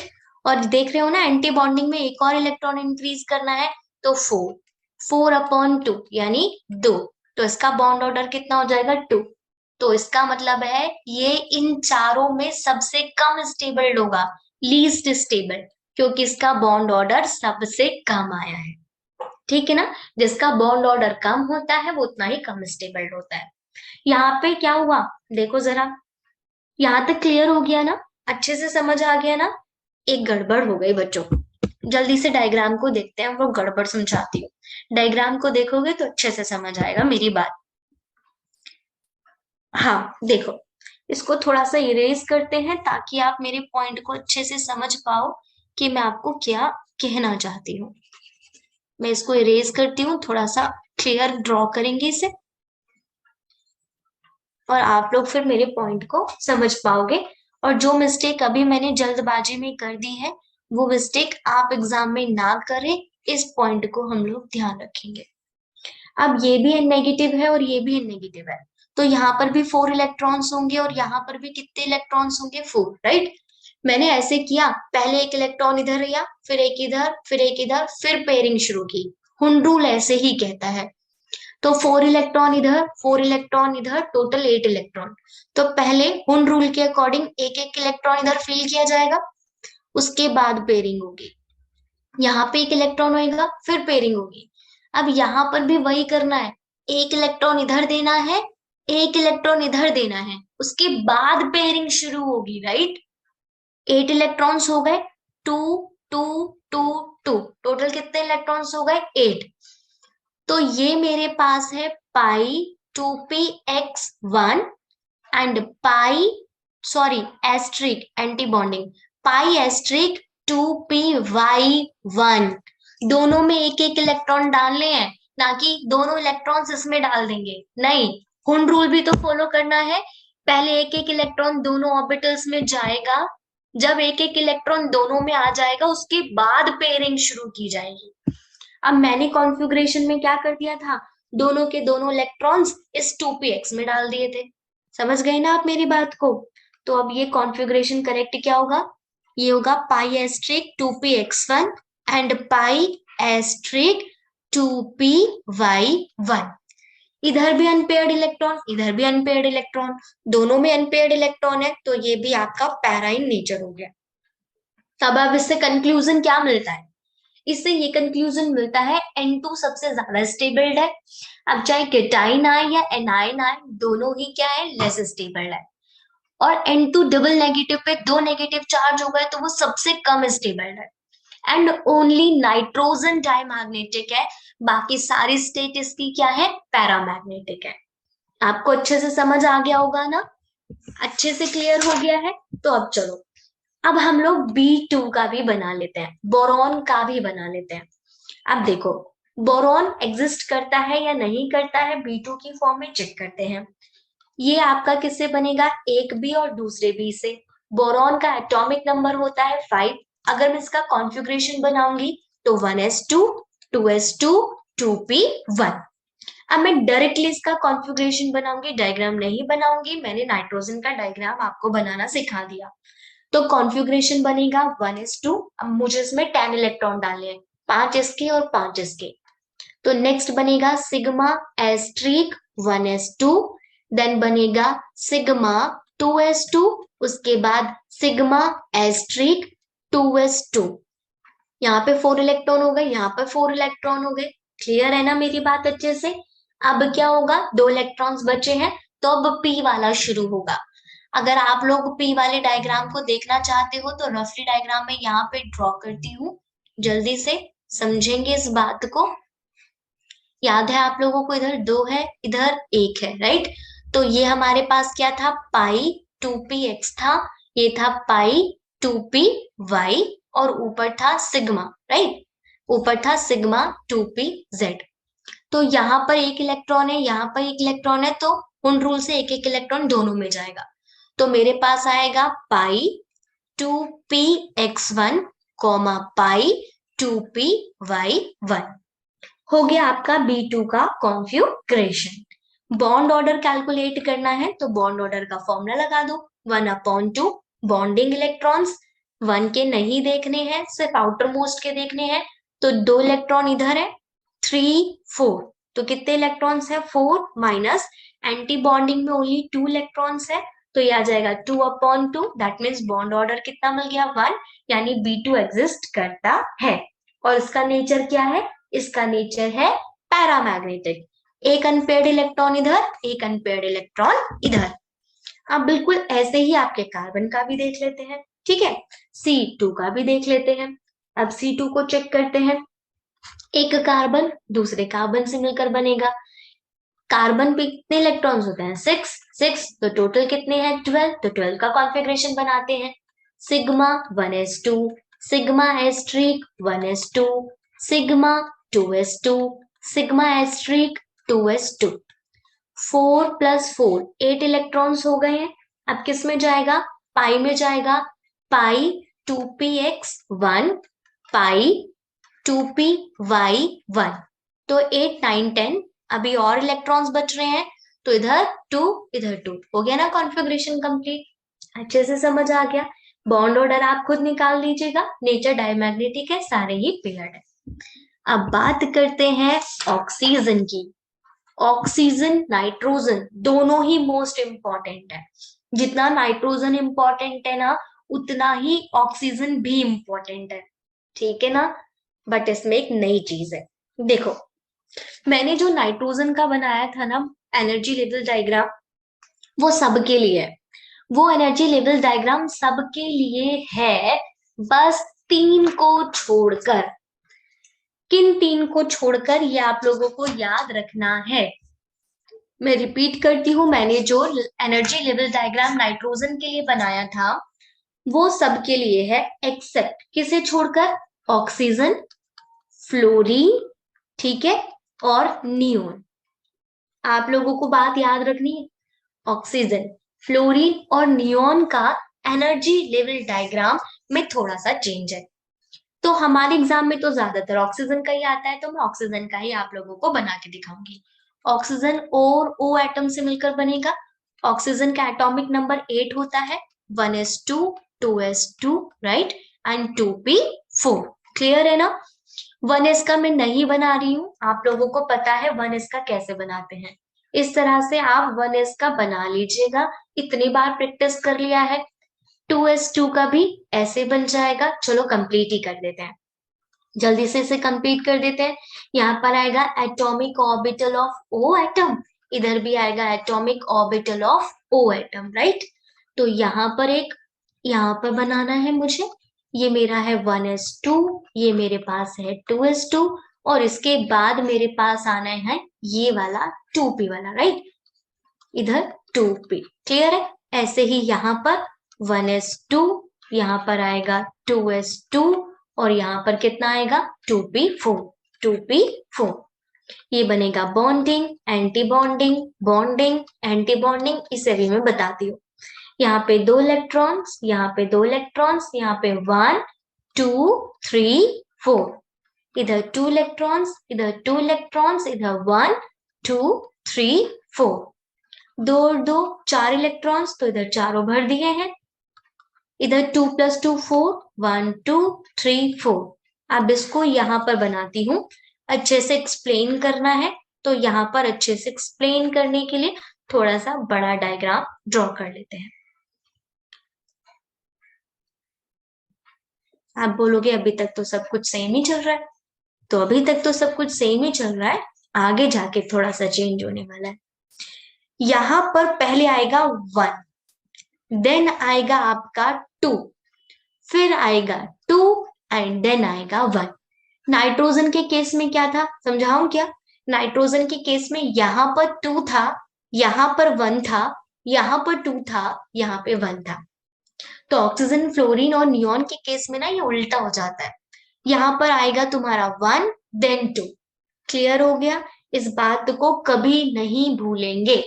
इस चीज का बहुत इफेक्ट पड़ता है आपके बॉन्ड ऑर्डर में, कॉन्फ़िगरेशन में। ओके, तो अब मुझे यहाँ पे 4 इलेक्ट्रॉन्स डालने हैं। 1 2 3 4, 1 2 3 4। टोटल कितने इलेक्ट्रॉन्स हो गए? 8। 1 2 3 4 5 6 7 8। क्लियर हो गया।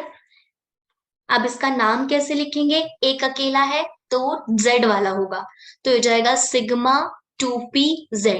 ये 2 है तो एक X होगा एक Y होगा, तो पाई 2px, पाई 2p y। ऊपर वाले एंटी बॉन्डिंग्स है, तो पाई एस्ट्रिक 2px, पाई एस्ट्रिक 2py।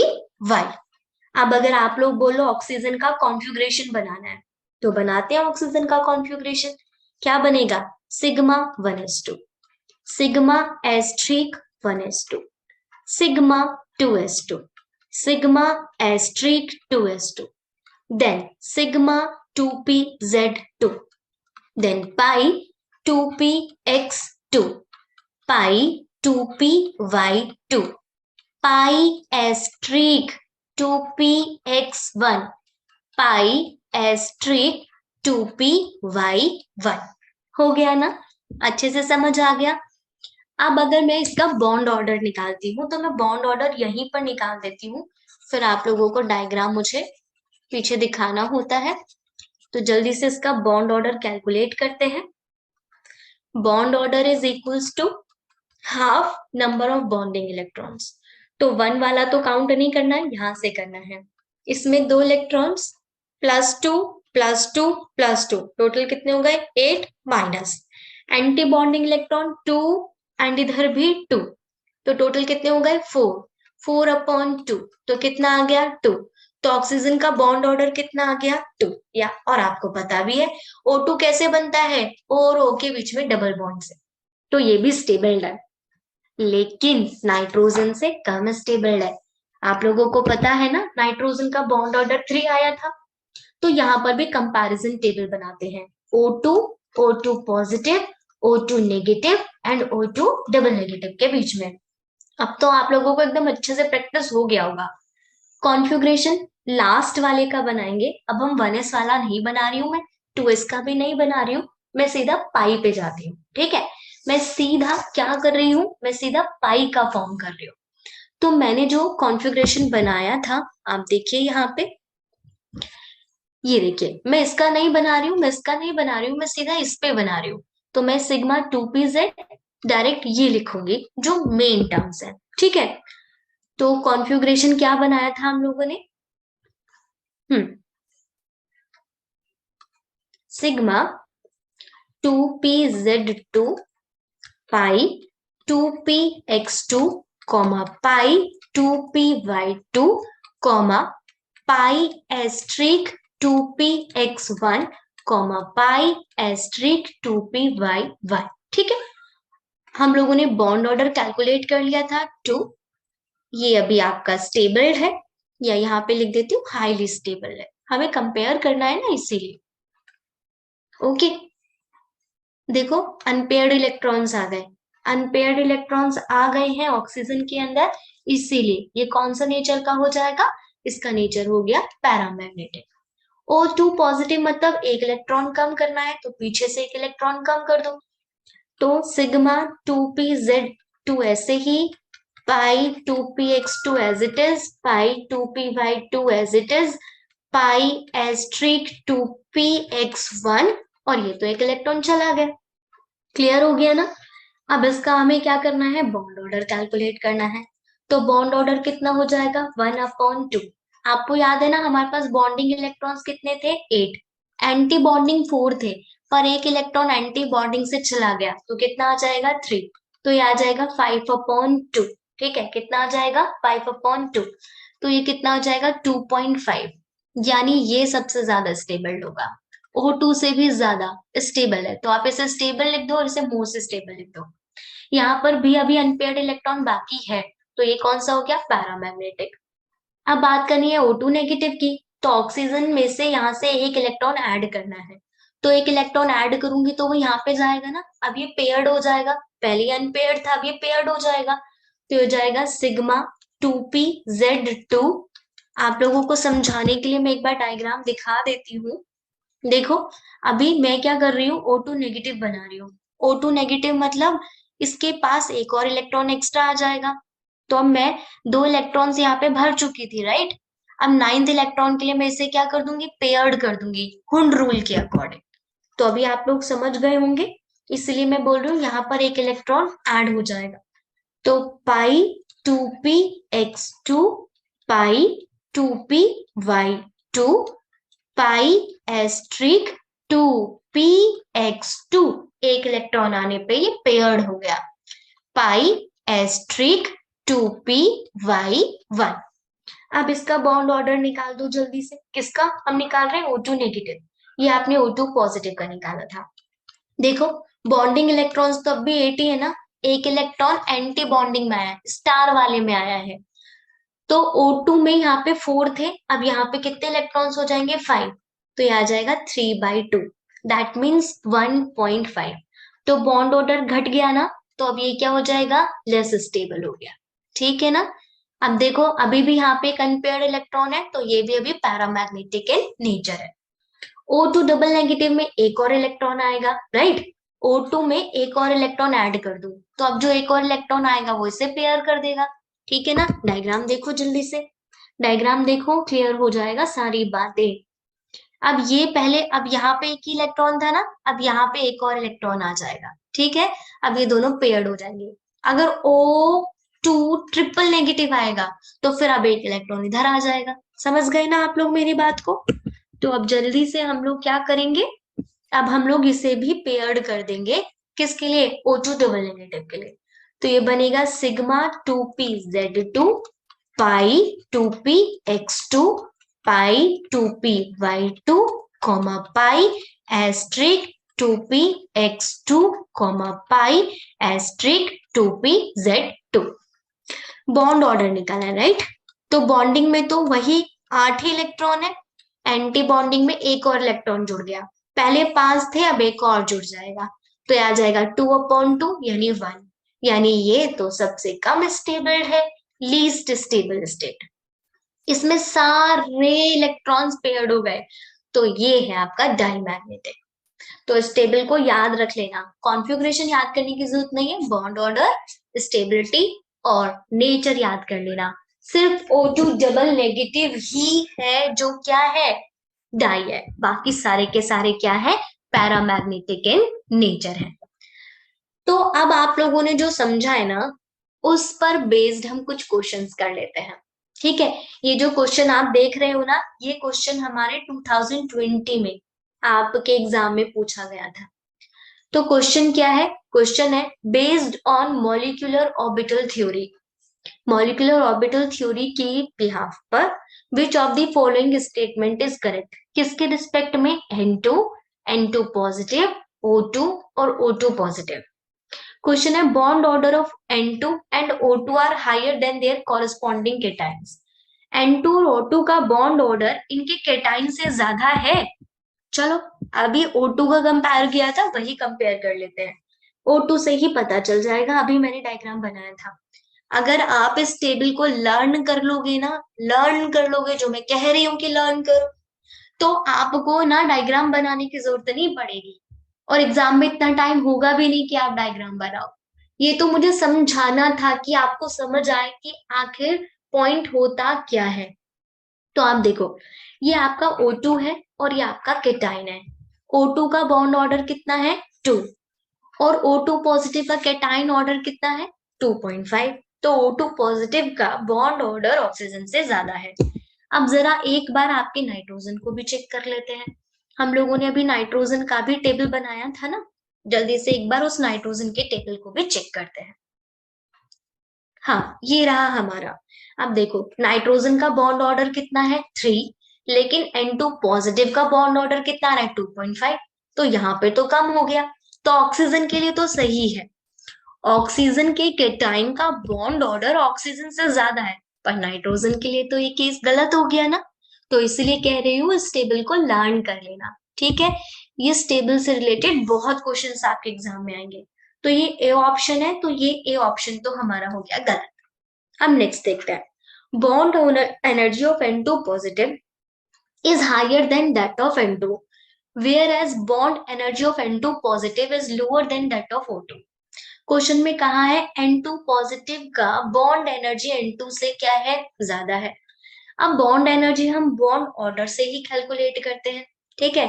आपने देखा था N2 पॉजिटिव का बॉन्ड ऑर्डर कम था, तो इसकी एनर्जी हायर तो हो नहीं सकती, तो ये भी गलत हो गया। अब नेक्स्ट देख लेते हैं।